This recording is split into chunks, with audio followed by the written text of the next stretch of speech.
नमस्कार, मी प्रमिला झांबरे। तर चला आपण आज शेपूची भाजी करूया। तर शेपूची मोकळी भाजी तर आपण सारखंच करतोय, आज जरा पातळ भाजी करून बघूया।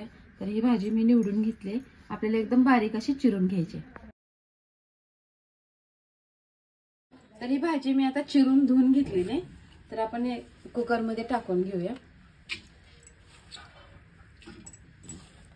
2 पेंड्याची भाजी ही।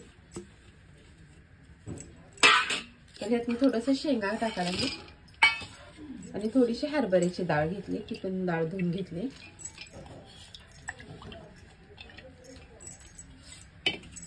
तर आपण ह्यात आता थोडंसं पाणी ओतू आणि भाजी शिजवून घेऊया। तर बघा, भाजी मी 2 शिट्या शिजवून घेतलेले। त्यातलं जास्त झालेलं पाणी मी एका वाटीत काढून घेतले साईडला। तर मी थोडीशी हळद टाकलेली शिजताना। 1 चमचाभर बेसन टाकते। आपल्याला भाजी छान अशी गरगटून घ्यायची। तर भाजी मी गरगटून घेतलेली आहे। आपण आता ह्या भाजीला फोडणी देऊन घेऊया। तर मी गॅसवर कढई ठेवली आहे, फोडणीसाठी तेल ओतून घेतलेलं आहे। तर 1 चमचा मोहरी टाकली, मी 1 चमचा जिरे टाकून घेते। हिरवी मिरची लसूण मी वाटण करून घेतलेलं आहे, ते पण ह्यात टाकून घेते।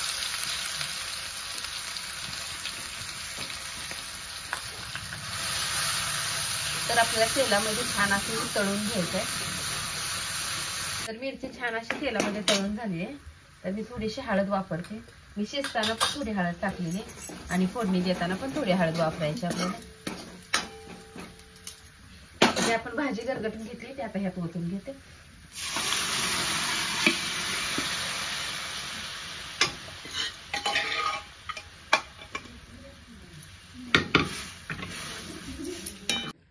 तर आपल्याला चवीनुसार ह्यात मीठ टाकून घ्यायचं आहे आणि थोडंसं शेंगाचं कूट। भाजी आपल्याला छान अशी उकळी येऊ द्यायची भाजीला। तर आपली भाजी छान अशी शिजली, उकळी पण आलेली आहे। तर तुम्ही ही अशा पद्धतीने शेपूची भाजी पातळ बनवून बघा आणि माझा व्हिडिओ आवडला तर नक्कीच लाईक करा, सबस्क्राईब करा। फेसबुकवर बघत असाल तर फॉलो करा।